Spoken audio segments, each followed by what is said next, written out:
तो दोस्तों 2026 शुरू हो गया है। अब हम देख रहे हैं पिछले साल काफ़ी सारी हलचल रही, नए सारे कई सारे रूल्स आ गए हैं और भी कई सारी न्यूज़ आ गई है। तो क्या 2026 में भी जर्मनी इस लायक है या does it deserve your efforts, your money, है ना, पूरा लाइफ शिफ्ट करना इंडिया से यहाँ या किसी भी और कंट्री से? Does it deserve that? क्या जर्मनी में अभी भी उतनी अपॉर्चुनिटीज़ हैं, उतनी भी पॉसिबिलिटीज़ हैं जिसके लिए आपको इतना सारा एफर्ट्स डालना चाहिए, इतनी सारी एनर्जी वेस्ट करनी चाहिए? तो उसी पे बात करते हैं। इसके डिफरेंट फैक्टर्स हैं जिस पे हम लोग बात कर सकते हैं। देखिए, पहली बात तो ये है कि अभी इंडिया एक बूमिंग इकोनॉमी है, अच्छी ग्रोथ रेट है, 8% के ऊपर जीडीपी ग्रोथ है अपनी, और हम लोग 4th लार्जेस्ट इकोनॉमी भी बन गए हैं अभी। वहीं पे अगर जर्मनी को देखा जाए तो अभी स्ट्रगल कर रही है इकॉनमी, बहुत सारी चीज़ें हैं, वो कोशिश कर रहे हैं कि रिकवर किया जाए किसी तरीके से, बहुत सारे एफर्ट्स गवर्नमेंट भी मार रही है, लेकिन फिर भी उसके बाद भी न्यूज़ देख रहे हैं कि कई सारी कंपनीज़ जो हैं, कई सारे स्टार्टअप्स जो हैं वो बड़ी तेज़ी से बंद हो रहे हैं, बहुत सारे जॉब कट्स हो रहे हैं। यहाँ पे जो ऑटोमोबाइल सेक्टर है वो स्पेसिफिकली चैलेंजेस में है। ऑटोमोबाइल में बहुत ज़्यादा स्कोप है जिसमें कि ज़्यादातर लोग जॉब्स करते हैं। मैन्युफैक्चरिंग जो कि जर्मनी का इकोनॉमी का मेन लीडर था, जो मेन कंट्रीब्यूटर था, वही अभी इस समय स्ट्रगल कर रहा है। तो ऐसे में क्या हमारा बनता है यहाँ पे आना? तो देखिए, अभी जो फ़िलहाल जॉब मार्केट है वो थोड़ा सा टफ़ तो है, no doubt job market tough है, इतना इजी नहीं है जॉब्स को फाइंड करना, इतना इजी नहीं है जॉब्स का मिलना। इसके अलावा जो कंपनीज़ में जो जॉब्स में है भी, उनकी भी जॉब्स जा रही हैं। मेरी ही कंपनी में एक डिपार्टमेंट बंद हो गया है, तो आप समझ रहे हो कि कट जो होते हैं ना, बड़े टाइप से होते हैं, मतलब पूरा का पूरा डिपार्टमेंट बंद हो रहा है या आधी टीम कट हो रही है, रिसोर्सेज को यहाँ वहाँ रीएलोकेट किया जा रहा है। तो इस तरह के चैलेंजेस तो हैं। अब इसमें कौन कितना बन पाता है, कौन कितना बच पाता है, किसकी इंडिविजुअल स्ट्रगल कैसी रहती है, इंडिविजुअल कैपेबिलिटीज़ कैसी रहती है, कौन अपने आप को वक्त के हिसाब से मॉड्यूलेट कर पाता है, आगे बढ़ पाता है, तो यही सब देखने की बात है। ये एक इंडिविजुअल पे डिपेंड करता है कि उसको फ्यूचर क्या होगा जर्मनी में या यहाँ पे या वहाँ पे। अब अगर हम बात करते हैं स्पेसिफिकली कि क्या इंडिया से अभी मूव करना सही है 2026 में, इंडिया से जर्मनी में या यूरोप के किसी भी और देश में अगर आप मूव करना चाहते हैं। यूएस का तो आपने हाल देख ही रखा है कि क्या हाल चल रहा है यूएस में। तो unpredictability is at the highest level. कुछ भी आज बोला जाता है, कल कुछ भी हो जाता है, और इमिग्रेशन रूल्स खासकर इंडिया के लिए तो और भी ज़्यादा स्ट्रिक्ट हैं, और भी ज़्यादा टफ होते जा रहे हैं। इसके अलावा अगर आप यूके का भी देखेंगे तो यूके में पीआर वगैरह की टेंशन है, पीआर वगैरह आपको मिलेगा नहीं, वीज़ा जो है आप लगातार डिपेंडेंट रहते हो। ऑस्ट्रेलिया में भी आपने देखा कि अभी रिसोर्स वीज़ा कट हो रहे हैं, वहाँ पे भी इमिग्रेशन के खिलाफ चीज़ें चल रही हैं, और जो चीज़ें धीरे धीरे करके जर्मनी में भी स्टार्ट हो रही हैं। तो सबसे पहली बात तो ये है कि इंग्लिश स्पीकिंग कंट्री हो गई, जो कि यूएस है, यूके है, ऑस्ट्रेलिया है, कनाडा है। यहाँ पे तो ऑलरेडी सिचुएशन बहुत टफ है, रूल्स भी बहुत स्ट्रिक्ट हो चुके हैं।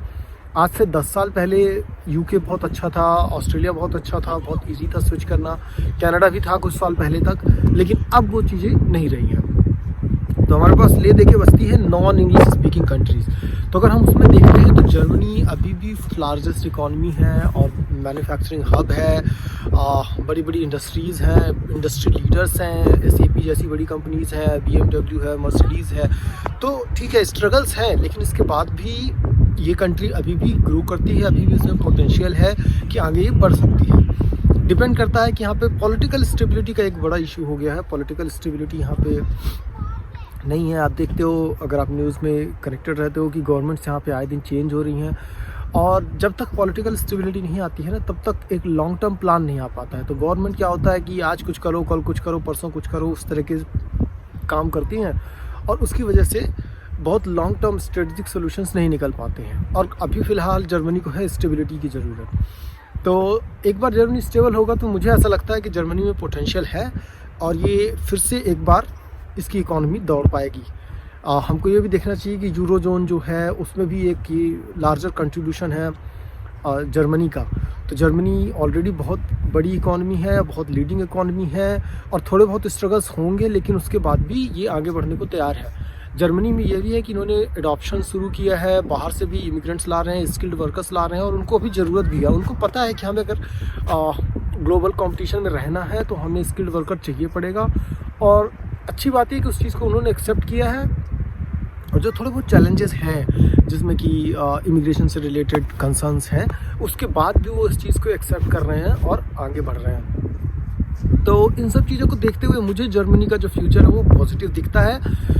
अब आपका इंडिविजुअल फैक्टर क्या है, इंडिविजुअली आप इंडिया में कहाँ सेटल्ड हैं, किस तरीके से हैं, आपको जर्मनी में आने की अपॉर्चुनिटी मिल रही है, नहीं मिल रही है, आपके पास ऑलरेडी ऑफर है, या आप यहाँ आके अपॉर्चुनिटी कार्ड या स्टूडेंट वीज़ा या किसी और तरीके से आके आप यहाँ करना चाह रहे हो, तो वो फिर आपका इंडिविजुअल डिसीजन है। इंडिविजुअल आपको वो पॉइंट्स को कवर करना होगा।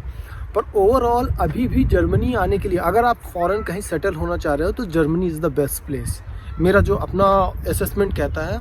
और मैं देखिए, मैं असेसमेंट ऐसे नहीं बोल रहा हूँ कि मैं सिर्फ खुशनसीबी से मैं कई सारे देशों में रह चुका हूँ। मैं सिंगापुर में रह चुका हूँ, यूएई में रह चुका हूँ, स्वीडन में रह चुका हूँ, यूके में रह चुका हूँ, और अभी फ़िलहाल जर्मनी में हूँ।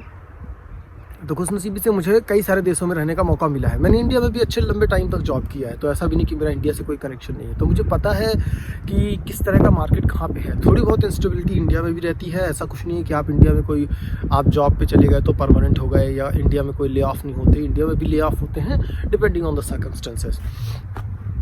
तो आपको अपने आप को मजबूत रखना पड़ेगा, अपने स्किल्स को अलाइन करके रखना पड़ेगा, फ्यूचरिस्टिक रखना पड़ेगा। एआई वगैरह के ज़माने में आपको चीज़ों को एआई को यूज़ करना आना चाहिए। देखो, एआई अपने आप में कुछ खुद नहीं कर रही का, सब कुछ करना आपको ही है, लेकिन एआई को यूज़ करना आना चाहिए जिससे आपकी एफिशिएंसी बढ़ सके। तो इन सब चीज़ों को देखते हुए मुझे तो ऐसा लगता है कि आपका जर्मनी आने का कोई ऐसा चीज़ नहीं है, कोई ऐसा रीज़न नहीं है जिससे आप जर्मनी ना आएँ या आपके लिए ब्लॉकर हो। अगर आप फॉरेन मूव होना चाहते हैं, जर्मनी इस समय बेस्ट प्लेस है फॉरेन मूव होने के लिए, क्योंकि वीज़ा यहाँ पे रिलेटिवली इजी है। अभी थोड़े बहुत स्ट्रिक्टर नॉर्म्स हैं, लेकिन आप यहाँ पे 2-4 साल के अंदर पीआर भी ले सकते हो अगर आप ब्लू कार्ड में आते हो तो अच्छे खासे। और ब्लू कार्ड के कोई बहुत ज़्यादा टफ कंडीशंस भी नहीं है, तो आप इजीली पीआर ले सकते हो। कई सारी कंट्रीज़ में तो पीआर वगैरह भी मिलना बंद हो गया है। यूके में नहीं मिलता पीआर, बहुत मुश्किल है। यूएस का तो पता ही है। तो इंग्लिश स्पीकिंग कंट्रीज अभी बहुत टफ है। उस रिगार्ड से देखेंगे तो आपको जर्मनी सही लगेगा। और यूरो में सैलरी मिल रही है, यूरो का अगेंस्ट रूपी जो है बहुत तेज़ी से ड्रॉप हुआ है। ये पिछले साल 89-90 के आसपास था, अभी इस समय 105, 106, 107 तक के आसपास चल रहा है। आपको 10-15% तो लोगों की इनकम ऐसी बढ़ गई क्योंकि रूपी डिक्लाइन हो गया। तो जिस वजह से जो हम लोग इंडिया में पैसे भेजते हैं, सेविंग्स करते हैं, तो अपने आप सेविंग्स बढ़ गई। जिस चीज़ को, जैसे मान लो मैं पहले 2000 यूरो ट्रांसफ़र करता था, तो जब भी 2000 यूरो ट्रांसफ़र करता था तो 1,90,000 अगर मुझको पिछले साल मिल रहा था, तो अब इस समय मुझे 2,10,000, 2,12,000, 2,15,000 ऐसे मिल रहे हैं। तो इस वजह से भी एक रीज़न बनता है। इसके अलावा इकॉनमी स्ट्रांग है, तो आगे चल के भी थोड़े बहुत करेक्शंस की ज़रूरत है, थोड़ा बहुत पॉलिटिकल स्टेबिलिटी की ज़रूरत है, वो सही हो जाएगा। अगर किसी की इंडिया में कम सैलरी है, जो कि मान लो 50,000, 60,000, 70,000, तो उसको तो डेफिनेटली प्रॉफिट है।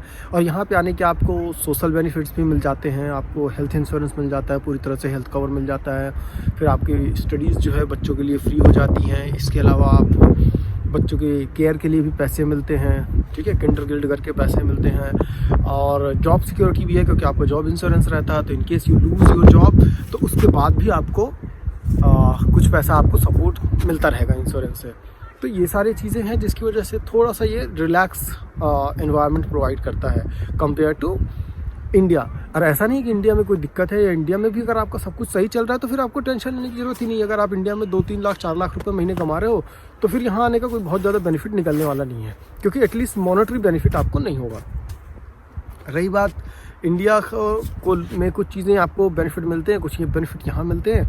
आप कुछ चीज़ों को वहाँ लूज़ करोगे, कुछ चीज़ों को यहाँ लूज़ करोगे, तो ये तो चलता रहेगा। ओके, तो बताइए मुझे कमेंट सेक्शन में अगर आपकी कोई स्पेसिफिक क्वेरी है, तो भी मैं कोशिश करूँगा कि मैं उसको हेल्प कर सकूँ। और 2026 में भी जर्मनी आने का आप प्लान कर सकते हैं, कोई ऐसी दिक्कत नहीं है। और अगर आप अब्रॉड मूव होने के लिए सोच रहे हैं तो Germany is the best option as of today. Bye, will see you in the next video.